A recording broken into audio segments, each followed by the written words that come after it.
Knight versus a passed pawn is a very common position that arises in chess, and it is very important to be learned with accuracy. This will help you evaluate such positions without losing any time and be able to play them without difficulty, even when you are in time trouble. Another benefit will be that you can apply these principles to simplify more complex positions into a well-known knight versus pawn situation that you have mastered. So our first rule is that if the knight manages to stand in front of the pawn, the position is a draw against any pawn on the 4 central files, even if the pawn has reached the 7th rank. Therefore, in this first position, we want to move our knight to the square d1. This is the only move that will draw. And here, black cannot make any progress and he cannot promote his pawn.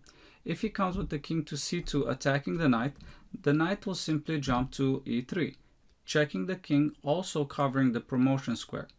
If the king attacks the knight on d3, the knight jumps back to d1. Let's say the king attacks the knight on the other side on e2, well then the knight will jump to the square c3, checking the king and also covering the promotion square. And the black king cannot make any progress. So here, the only other try that black might do is moving the king to e1 and trying to promote. Well, this gives us the opportunity to bring our king closer to b6. Anyway, we want to sacrifice the knight for the passed pawn and get a draw here. And then the only move that black has now is simply to promote the pawn, after which we're going to take it, achieving a draw. A question must immediately arise. What if the knight cannot get in front of the pawn, but can control the promotion square? Well, let's take a look at one of those positions. In this position, the knight cannot access the square in front of the pawn, but he can control it with the check. But here's the rule that we have to follow. We want to make sure that we control that square from the side instead of from the rear. In other words, we want to make sure that we're going to check the black king on e2 from the side of the pawn instead of checking the black king on d3, which is in the rear of the pawn. So let's take a look why. So after the knight comes to e2 check, the black king has two options. He can go with the king to d1, or he can go and attack the knight to d2.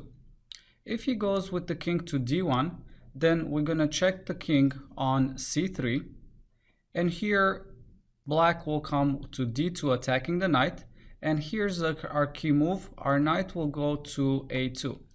From the square a2, the knight covers the promoting square and also attacks the square c3, kind of making a wall. If black wants to go and attack the knight, he's going to have to go around, losing a lot of time. And in the meantime, even when he goes around, the knight can simply then jump in front of the pawn.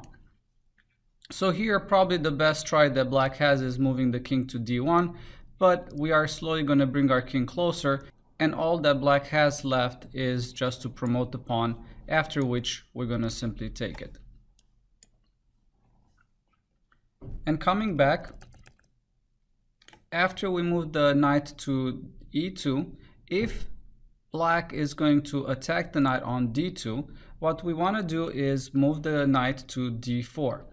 From the square, we're attacking this pawn on c2, and if black promotes the pawn to a queen, then we're simply just going to fork the black king and the queen and then be able to capture it. And if black does not promote the pawn and he attacks the knight, we're simply going to sacrifice our knight for the pawn and achieving a draw that way. Now let's go back to the beginning and see what happens if we try to control the promoting square from the rear. So if we play knight to d3 check, here the king will come and attack the knight on d2, and now we have to retreat our knight to the square c5, just in case if black tries to promote the pawn to a queen, we will be able to fork them. That will be our best try.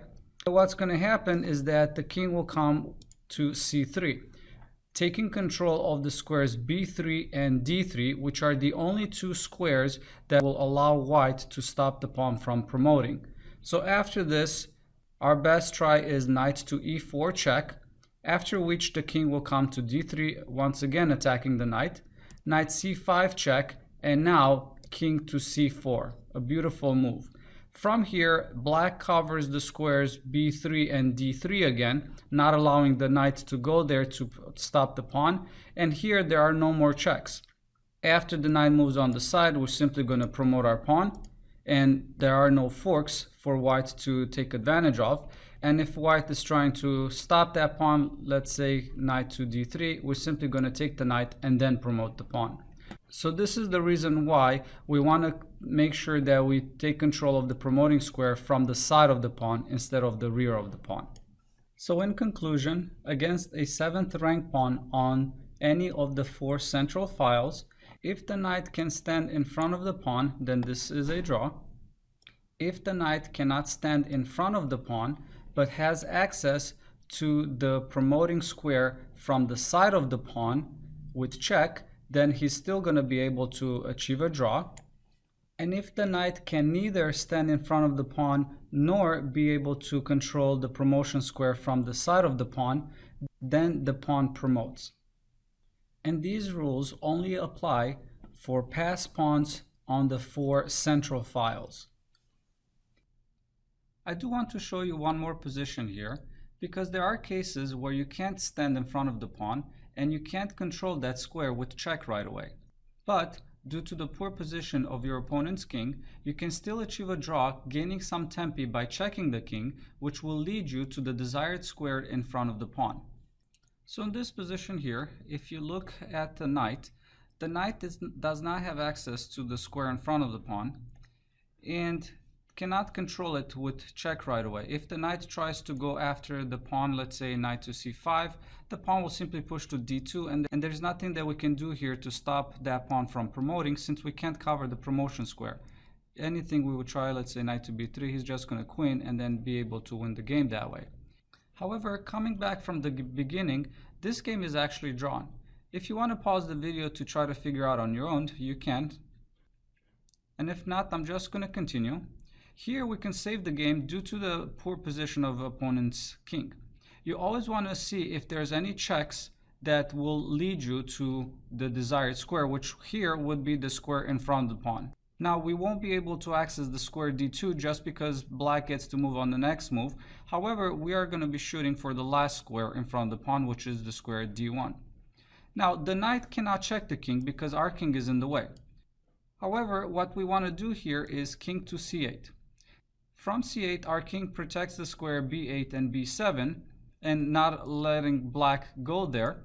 So here, if black tries to push the pawn, what we have is knight to c7 check, in which the king cannot go to b8 or b7. The only move he has is king to a7. And from here, the knight can check the king again on b5.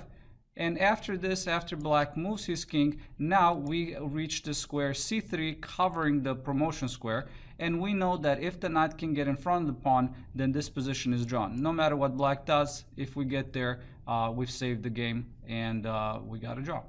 In this next position, it's black to move, and we're going to take a look what happens if black has a passed knight pawn. So the rule is this. If the knight can stand in front of the pawn, then it is a draw. If not, the pawn promotes. So let's take a look to see why.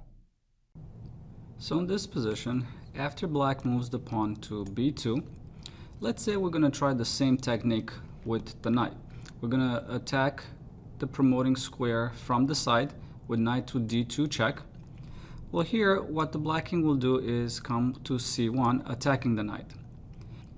If we try the knight to b3 check, the king will simply go to d1. And now the only square that we have available to cover the promoting square is the square d2, from which here the king will simply take the knight. And if we go back, let's say instead we're gonna try to attack the king from the rear of the pawn with knight to c3 check. Well, here the king will come to c2 attacking the knight, and here our best try is knight to b5, just in case if black is trying to promote his pawn to a queen, we have this fork handy. But over here the best play for black is king to b3, taking away the squares c3 and a3 from the knight. And here all we got is knight to d4 check, king c3, and after knight to b5 check, king to b4. Another terrific move, and now the knight has no more checks, and the only squares that he can go to stop the pawn from promoting are the squares c3 or a3, which any of those squares, if he goes to, black will simply take the knight and then promote his pawn. So this is the reason why with the knight pawn, after it reaches the 7th rank, if we're not able to go in front of the pawn, then black will win this game. And coming back from the very beginning, I do want to mention that if black does not push the pawn to b2 here, any other move that he will do, he will actually get a draw here and not be able to win. If you liked my video, please subscribe and don't forget to check out my new website, masteryourchess.com, where you can learn, practice, test, and master your chess knowledge.